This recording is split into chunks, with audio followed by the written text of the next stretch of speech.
Hey guys, what's up? It's Dark Mick here and welcome back to another video. Today we're covering off part 2 of the Brewmaster Monk Shadowlands guide, and today we're going to be covering off Covenants, Soulbinds, Conduits and Legendaries. Now before I get into any of this, huge thank you goes out to Larold and the Monk class Discord, Peak of Serenity. Huge credit to all the guys in there crunching the numbers and doing all the theory crafting, so then I can bring you a video in this format and hopefully with the correct information. Now it's worth noting, we're 2 days out from Shadowlands, or 1 day out from Shadowlands now as I look at the clock, so this will likely be changed tomorrow.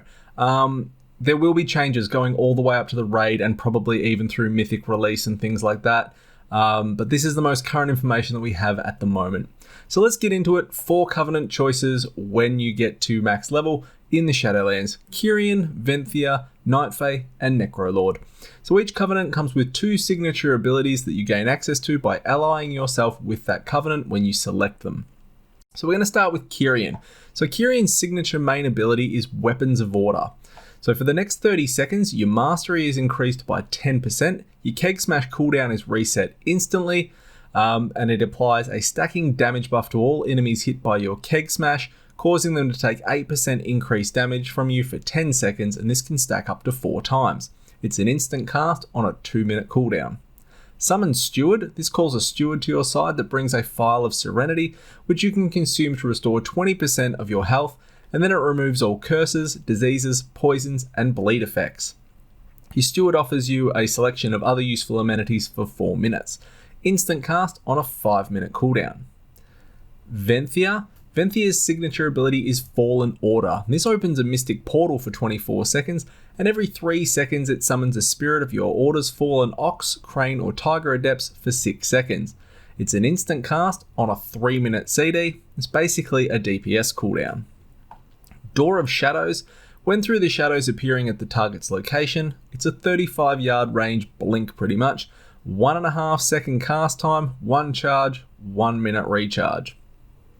Nightfae, Feline Stomp. So strike the ground fiercely to expose a Feline for 30 seconds. It deals nature damage to up to 5 enemies and restores health to up to 5 allies within 30 yards who are caught in the Feline. Your stagger is also 5% more effective for 8 seconds against enemies, and I'm pretty sure I've missed that there's a chance to reset the CD on Feline if you are fighting enemies inside the actual Feline.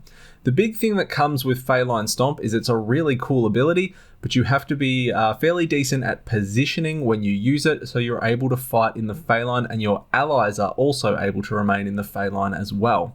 It's an instant cast, 30-yard range, 30-second cooldown. Soul Shape is Nightfae's minor ability, and this turns you into a Vulpin, teleporting 15 yards forward and increasing your movement speed by 50%.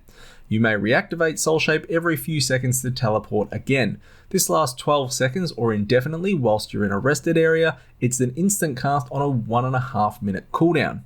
It's also worth noting as you progress through your career at Hogwarts that you learn other Patronus forms: moths, runestags, unicorns, terraclaws, cranes, lions, tigers, hyenas, cobras, dragons, turtles, stags, owlcats, nightsabers, raptors, bears, moose, wolves, feathered drake, wolfhawks, hippogriffs, griffins, wyverns, and toads. And then there's Necrolords. So Necrolord's signature ability is Bone Dust Brew. This hurls a brew created from the bones of your enemies at the grounds, coats all targets stuck for 10 seconds, or struck for 10 seconds. Your abilities have a 50% chance to affect the target a second time at 35% effectiveness as shadow damage or healing. Tiger Palm and Keg Smash reduce the cooldown of your brews by an additional 1 second when striking enemies that are affected by Bone Dust Brew. It's an instant cast, 1 minute cooldown, 40-yard range. Fleshcraft forms a shield of flesh and bone over 4 seconds that prevents damage equal to 20% of your max health. Channeling near a corpse can claim their essence to grow the shield up to 50% of your max HP. It's a 10-yard range, a 4-second channel on a 2-minute cooldown. So, they're the Covenants, and they're their abilities that go along with them. So now, as most of you have no doubt been wondering, does your choice really matter in regards to which Covenant you pick? And I know this is a giant tie-up for a lot of you, and it's why it's so important to answer this question, I suppose, or to at least give my view on it. If your sole focus and gameplay in WoW is just around the general story, maybe you do LFR, normal, heroic, and maybe you even eventually kill mythic bosses. If you do a +10 or a +15 key, and that's generally as high as you go or you work towards, which is absolutely fine, then you can pick whichever covenant you want. Do not feel like you can't go the covenant that you want to go because you are not going to be able to complete certain levels of content on it. It's just not going to be a thing in that regard. This is obviously a factor, this choice, in a world first raiding format or a Fame Slayer top world or highly ranked Mythic Plus keys, then yeah, your pick has some impact. If you're not in that bracket though, or that category, pick whatever tickles your pickle. Aside from all that I've just said, if no matter what level of content you're doing and you want to be the very best, like no one ever was, and you want to squeeze the most juice out of your class and your covenant, then yes, your choice does matter and does have an impact. We're going to talk about that now. So the best covenant for raiding. Kyrian at the moment is the best raid pick. It's also the best generic pick for monks as it functions well with all three specs. The Kyrian Covenant ability, Weapons Order, is a nice cooldown to have at your disposal. You get some damage out of it, it resets the CD on your Keg Smash, it causes targets hit by Keg Smash to take additional damage, you get a small mastery buff out of it. Soulbind wise, you've got Pelagos, which is arguably the most powerful Soulbind there is, even after the nerf. Combat Meditation adds further mastery gains to you. Let Go of the Past at the cap is now, instead of a versatility buff, a magic DR. And you get the minor ability, which is so powerful heading into the first raid, Castle Nathria, the File of Serenity. A lot of the bleeds in Castle were changed to not function with File of Serenity. However, a lot weren't. So, for example, the last boss, his tank swap mechanic is Carnage. You can still remove this with File at the moment. So the minor ability of Kyrian lends tremendous amounts of power in the first tier. Moving into the Mythic Plus side of things, the best covenant at the moment is Necrolord. Especially in higher keys, Bone Dust Brew is the best defensive option available to monks, re-covenant selection. It's due to the fact that its reduction in brews gives you a higher uptime on Celestial Brew and Purifying Brew, which no other covenant ability grants you. Bone Dust Brew has both defensive and offensive value with a 50% chance to deal that 35% extra damage and healing. So from smarter people than myself, it works out to be about an extra 17.5% damage and healing whilst the debuff is active. The Necrolord Potency Conduit, Bone Marrow Hops, adds even more damage to Bone Dust Brew whilst it's active, again boosting its damage profile. The biggest downside to Necrolord, however, is its minor ability Fleshcraft, which is pretty junk. Soulbind wise, Necrolord's fairly decent. Emony is a strong choice with Lead by Example, which buffs you and your group with primary stat. The bottom options, Gristled Toes and Gnashing Chompers, aren't overly impressive, but Emony's going to be the best choice going down the Necrolord tree. So what about the other two covenants if you had your heart set on them? The good news is the covenant spread for monks isn't that horrible. So Night Fae, if we look at them, Feline Stomp is actually a really good ability, and if they tune the damage slightly higher, it would probably be really giga, especially in a Mythic Plus. It'll perform really well on multiple mob encounters. If they just probably buff the damage a little bit more on it. It also comes with the caveat of positioning Night Fae. If you're using Feline Stomp, you've got to be able to put it in a position where you can stand in it and your allies can stand in it as well to get the full value out of it. Soulbinds let Night Fae down a little bit. Naya is a very impressive Soulbind tree for Brewmaster monks. However, Dreamweaver has a caveat straight away for the first choice that you take in Pod Tender, which really needs a rework. And Corian isn't a bad option, but Naya is probably definitely the stronger one. Looking at Venthia in a nutshell is just a DPS cooldown with decent Soulbinds, but it doesn't beat out the others in regards to that. Draven, Theo, and Naja all offer decent options in Soulbinds. General Draven's a great EHP pick in regards to just pure tankiness, service in stone, hold your ground are two great options. And on short fights, Venthia will probably go alright just in regards to pure damage. However, as I said, as you progress further into content or the encounters become longer and longer, it will certainly drop off the pace at keeping up with the others. So let's have a look at conduits now. There are 15 ranks in total of the conduits that you will progress through as you go through your path in Shadowlands. There are 3 different types of conduits in that: potency, endurance, and finesse. So I'm going to start off with talking about potency conduits. So there are 2 generic potency conduits, we'll call them: Scalding Brew and Walk with the Ox. So Scalding Brew, your keg smash deals an additional % of damage to targets affected by Breath of Fire. At rank 1, you'll deal 7.5% additional damage. At rank 15, you'll deal 18% additional damage. Walk with the Ox, your abilities that grant Shuffle reduce the cooldown on Invoke Nejao the Black Ox by half a second, and Nejao Stomp deals additional damage. Rank 1, the Stomp deals 25% additional damage. Rank 15, 60% additional damage.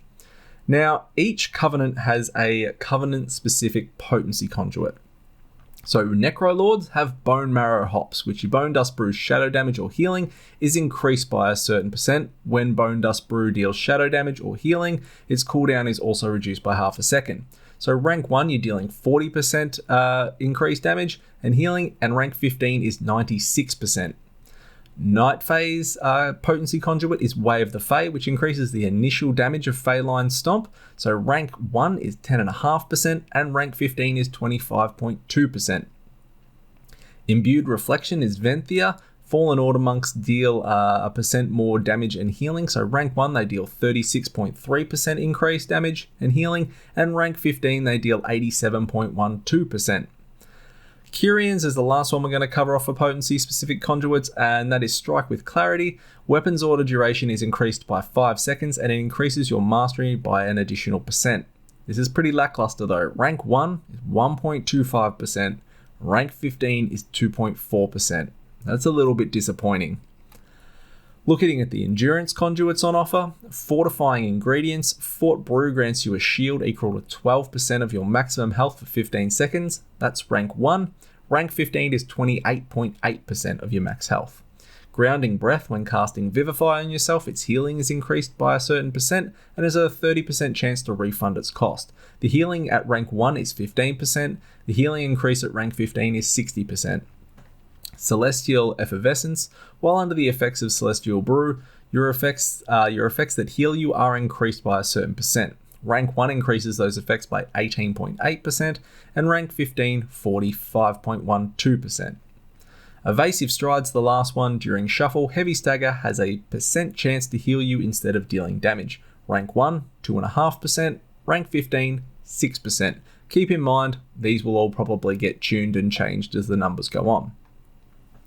Last conduits to look at: Finesse conduits. So Dizzying Tumble. Targets affected by your leg sweep deal a % less damage to you for 5 seconds. Rank 1, 6.3%. Rank 15, 15%.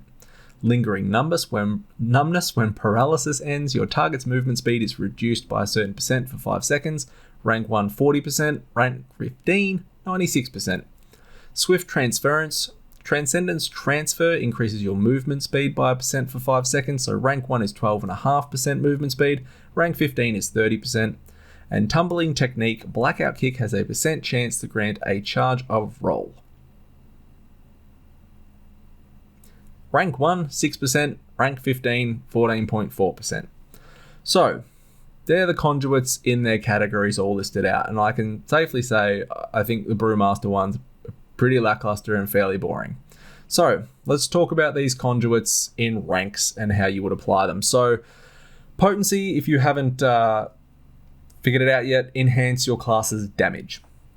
So as mentioned, there are Covenant specific potency conduits that we went through, and then there are the spec specific potency conduits.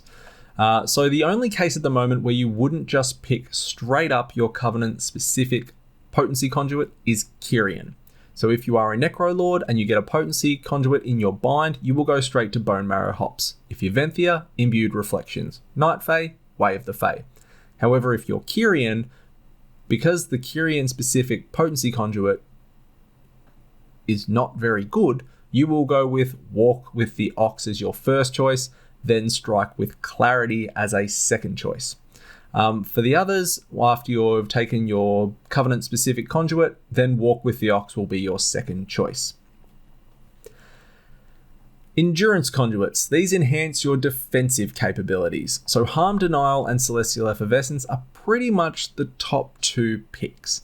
Harm Denial simply increases the amount of healing you get out of Expel Harm. It does not increase the healing of any gift of the Ox Orbs that are consumed though, it's just the base heal. Celestial Effervescence does apply to Gift of the Ox Orbs, but honestly it's fairly lackluster as you're already in Celestial Brew anyway, so you're in a you've generally got a decent shield around you anyway. It can be a superior healing bonus if you don't head into overhealing compared to Harm Denial, but it's less reliable, and due to that, I would just rank Harm Denial as a higher choice because it's a safer pick. Outside of these two, Evasive Stride is another okayish option. It gives your Heavy Stagger a chance to heal you for a certain percent while Shuffle is active. Finesse Conduits, generally they're utility enhancement or niche parts of the kit.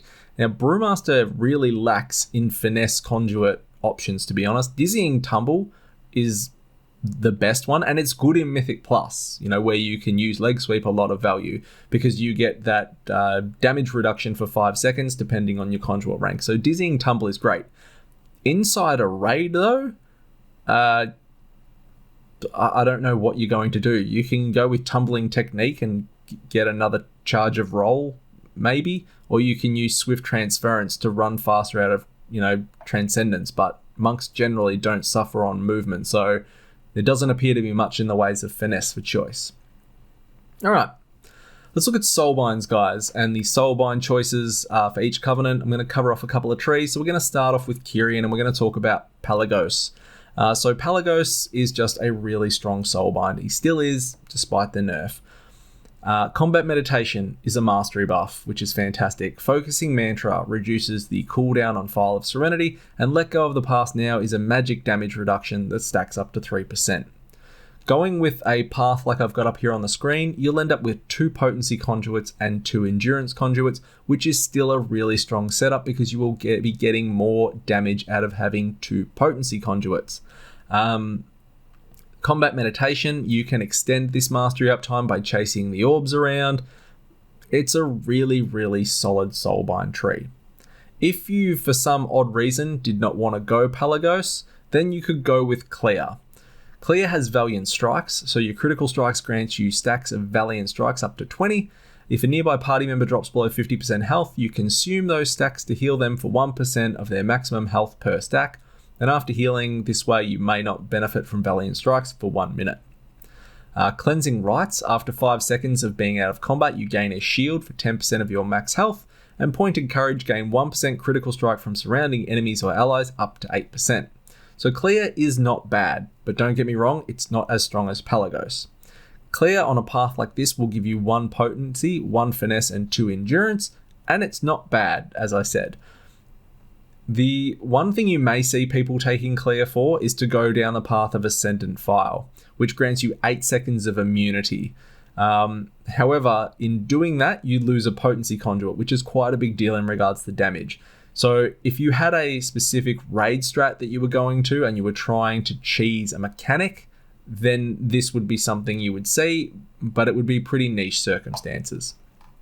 Looking at Necrolords now, Emini. So lead by example. So using your Covenant ability, Bone Dust Brew, will grant main stat to you and your allies. It's great for your group.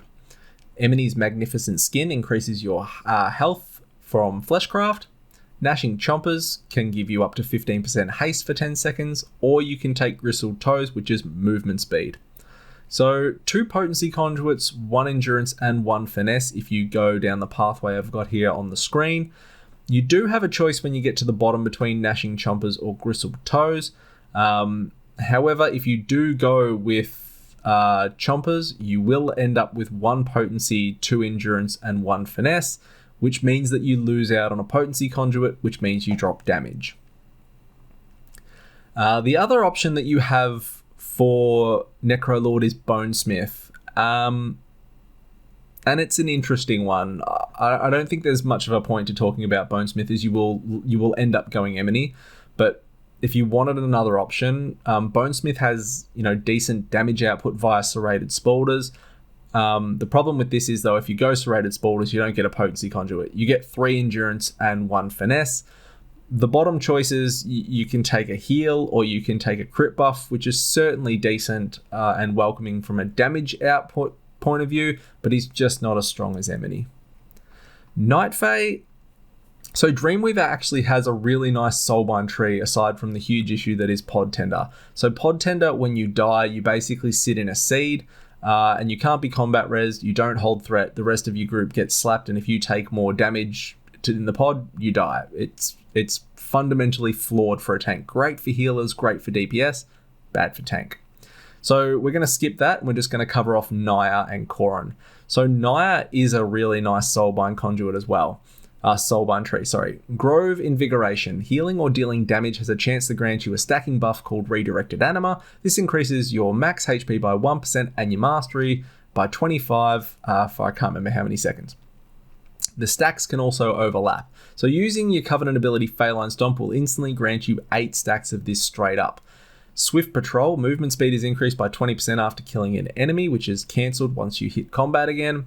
And then you've got a bottom choice between Burrs and Poison. So if you've got the ability to slow a target and you've got the strongest slow in a group, you can get great value out of Burrs. If you have another class with a stronger slow than you that will be on mobs, you will lose out on your Burrs value, and it's not worth taking. Naya's Poison, if you've got things to interrupt, will apply a dot to them and deal damage, and is a safer option, I guess, around that. If you take a path this similar I've got up on the screen, you'll get 2 potency, which is great for damage, 1 endurance, 1 finesse. As I said, you do need to make a choice between Burrs and Poison, and then what you give up if you do make that choice. But if you can get value out of Burrs, you will gain some damage back in that from losing your potency conduit by selecting it. Korin, Wild Hunt Tactics. Your damage to targets above 75% health is increased by 10%. Wild Hunt Charge. Soul Shape out of combat becomes a charge, and when you charge in, it breaks Soul Shape, so that's a bonus. And then you have some choice again at the bottom of this tree. Face your foes, hold the line, or First Strike. So First Strike, if you hit an enemy before they hit you, you gain 25% crit for 5 seconds, which is decent. Hold the line, standing still for 5 seconds, means you take 15% less physical damage until you move. And Face your foes, when you're in front of a target, your spells and abilities decrease the damage they inflict on you by 3%. You're a tank that has high uptime. Korin's a decent option. It's not as good as Naya though. And the bottom row forces you either to 3 endurance conduits or 2 endurance and 2 finesse conduits, which isn't flash either. So Naya is definitely the fix there, unless they end up fixing Pod Tender. And then you may have a go with Dreamweaver. Venthia. So General Draven is a really solid EHP tanky tree. Service in Stone, damage below 40% HP is reduced by 10%. Enduring Gloom, your Door of Shadows, gives you an absorption shield for 8 seconds after using it. And Hold Your Ground, increase stamina and healing if you can stand still for 4 seconds. And then if you move, it persists for 6 seconds. Going down a path like this on the screen here, 2 potency, 1 endurance, 1 finesse. It's a very, very, very tanky tree. I like the 2 potency conduits out of it, gives you that damage boost. But it's a very tanky tree if you're going with the Venthia option. Theo and Naja are also really decent options. Naja has Thrill Seeker, which is like a pocket hero, and Exacting Preparation, which gives you 20% more benefit out of your enchants, Well-Fed, and Flask. And a shot I've got here up on the screen of the Soulbind will give you 1 potency, 2 endurance, 1 finesse, which is a nice mix. And then Theo is an interesting one too. Soothing Shade, you can proc an umbrella basically, and if you can stand it, you get a mastery buff. Watch the Shoes, your Death Door will free you from roots and snares. And Wasteland Proprietary, when you activate your Venthia ability, which remember is on a 3-minute cooldown, you grant a versatility buff to yourself and your group. So he's probably not as strong in that regard because it's locked around a 3-minute cooldown. But you'll gain 1 potency, 2 endurance, and 1 finesse if you go down a similar path to what I've got on the screen.